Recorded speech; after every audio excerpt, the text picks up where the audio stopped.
Assalamualaikum warahmatullahi wabarakatuh. Alhamdulillah, syukur kepada Allah Subhanahu wa taala kerana masih lagi memberikan kita kesempatan untuk bersama-sama di dalam pembelajaran pada hari ini. Salawat dan salam ke atas junjungan besar kita Nabi Muhammad sallallahu alaihi wasallam. Dengan berkat perjuangan baginda lah, maka hari ini kita mendapat nikmat iman dan Islam. Baik, bismillahirrahmanirrahim. Jadi kita hari ini kita nak belajar mengenai adab-adab pergaulan. Pergaulan ni apa? Maksudnya pergaulan ni, kita berkawan tu ada adab-adab dia. Penting sebagai seorang Islam untuk tahu pergaulan kita selaku orang Islam. Okey, yang pertama pergaulan bersama ibu bapa. Ni kat rumah kita, macam mana pergaulan kita dengan ibu bapa kita. Ada adab dia, ada benda yang boleh kita buat, ada benda yang tak boleh kita buat, ada benda yang wajib kita buat, ada juga. Kita tahulah. Pergaulan bersama guru. Dengan guru macam mana pula? Tak boleh buat macam kawan. Contohlah, nanti kita akan belajar. Yang ketiga, pergaulan bersama.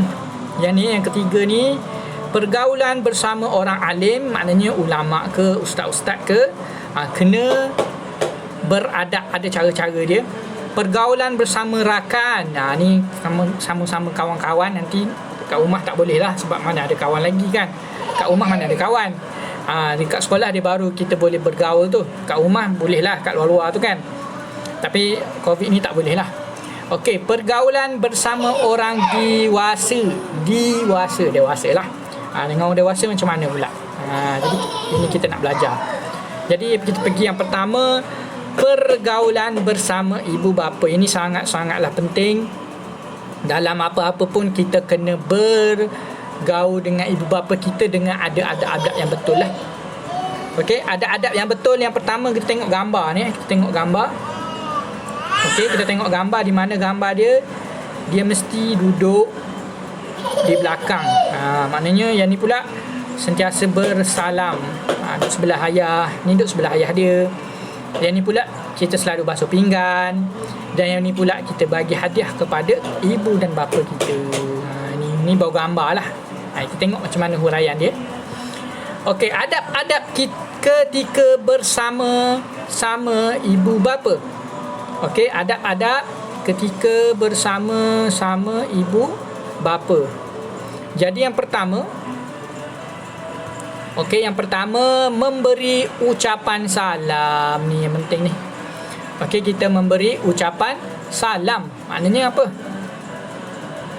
Bagi salam nak masuk rumah tu kita Assalamualaikum. Itu adab kita dengan ibu bapa kita lah. Kena cakap salam. Kemudian mencium tangan kedua-dua ibu bapa. Ni pun penting. Ketika kita nak belajar, ketika nak pergi mana-mana, kita kena cium tangan. Sebab apa? Kita nak ambil berkat ibu kita. Mak kita pun suka, ayah kita pun suka kalau kita selalu cium tangan dia. Okey, bercakap lemah lembut. Yang ni lah yang biasa terjadi lah. Bercakap lemah lembut, maknanya kita kena bercakap dengan keadaan yang lemah lembut. Bukan nak marah je. Tu tak boleh. Dengan ibu bapa kita tu tak boleh meninggikan suara. Okey, menjaga perasaan ibu bapa. Menjaga perasaan ibu bapa. Maksudnya kita kena jagalah, janganlah sakit hati dia. Contohnya, ibu bapa kita suruh kita tolong dia, kita kena lagi tolong. Kalau kita tak tolong dia sakit hati dia, sian dia. Okey, yang ni yang paling penting. Yang kelima, iaitu tundukkan badan ketika lalu di hadapan mereka. Maknanya tundukkan badan ni maksudnya apa? Kita mestilah menundukkan badan tu. Maksud kita macam kita buat, kita seolah-olah kita hormatlah dia. Tak adalah lalu lintas macam tu je. Kena tunduk badan, sebab tunjuk kita ni hormat pada dia. Ini memang bagus. Ini sangat-sangat bagus. Orang dulu suka buat macam ni. Orang sekarang tak tahulah. Jadi Ustaz Arab kena cuba buat. Jangan mencelah percakapan mereka. Ini penting juga ni, yang keenam ni. Janganlah kita duduk celah. Time mak ayah kita tengah bercakap, kita pergi mencelah. Jangan tolonglah. Ini dipanggil sangat-sangat kurang ajar, sangat-sangat biadab. Jadi tak boleh mencelah. Siapa-siapa mencelah tu kurang ajar lah. Sebab kita bukan lepas habis dia orang cakap kita nak mencelah, tak apa. Ni tak habis lagi kita tiba-tiba nak mencelah. Itu tak bagus. Okey. Memohon restu ibu bapa ni sama juga. Masa kita nak pergi belajar ke, nak pergi mana-mana, kita kena restu. Restulah pada saya, ibu, tolonglah restu saya untuk belajar pada hari ini. Jadi kita dapat restu, kita akan dapat berkat lah yang Allah akan bagi. Ucap terima kasih atas pemberian. Ni pun sama. Mak kita bagi duit kat kita, contoh nak pergi beli apa-apa kan, okay, nak beli ni, mak kita bagi hadiah, apa semua hadiah hari jadi, birthday dan semuanya, kita kena cakap lah terima kasih. Ni tak pernah cakap, tak boleh lah macam tu. Kita kena cakap. Baik, yang seterusnya, tidak mendahului ibu bapa ketika berjalan. Ni sama macam Ustaz tunjuk gambar tadi lah. Jangan kita duduk depan mak ayah kita duduk belakang, ataupun duduk sebelah dia pun tak apa. Okey, supaya apa? Supaya nampaklah hormat. Ni kita pula nampak bos. Siapa yang duduk depan tu biasanya nampak macam bos. Kita pula bos. Patutnya mak ayah kita lah jadi bos. Okey. Ini sangat-sangat penting lah. Okey, nanti kena baca lagi. Jadi kita terus ke muka surat seterusnya. Fadilat beradab dengan ibu bapa. Ini pun penting, iaitu okey, kita tengok. Okey, kita tengok fadilat beradab dengan ibu bapa. Yang pertama sekali,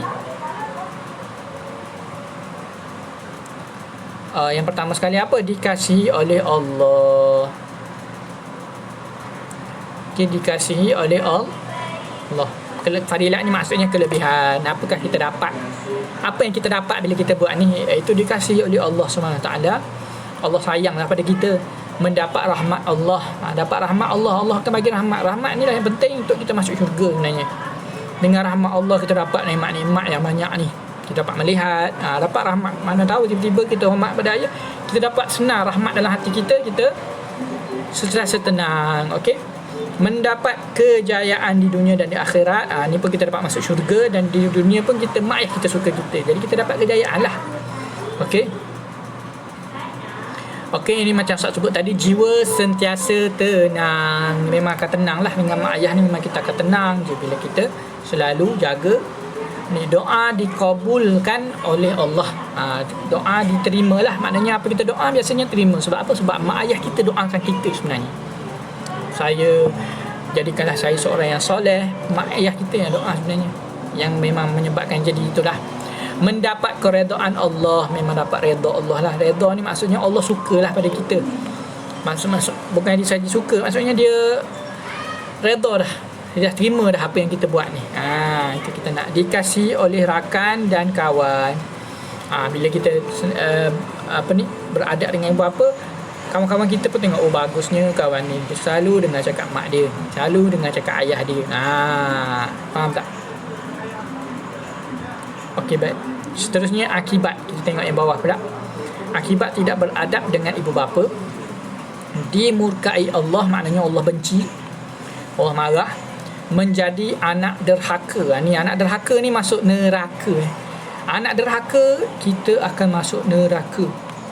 Okey, anak derhaka ni dia akan masuk neraka. Macam mana? Macam mana masuk neraka tu? Dah masuk neraka itu adalah dibakar. Dibakar dalam neraka lah. Ingat neraka yang paling sejuk sekali, neraka yang paling tak panas sekali lah, neraka yang paling orang cakap paling ringan lah. Bila kita letak api je dekat kaki kita, contoh api besar ni, kita letak je bawah kaki kita, otak kita akan menggelegak. Padahal kita bakar kat kaki, tapi otak kita menggelegak, nak kata panasnya sampai ke kepala panas dia. Tu yang paling ringan. Yang paling panas tak tahulah.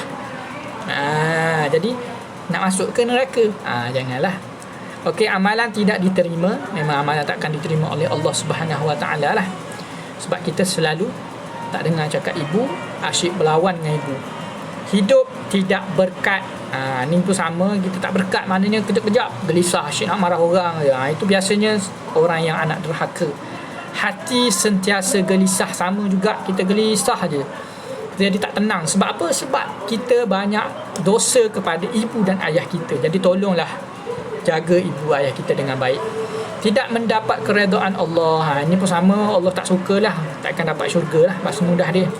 Allah tak suka, tak dapat syurga. Jadi setakat itu sahajalah pembelajaran kita pada hari ini.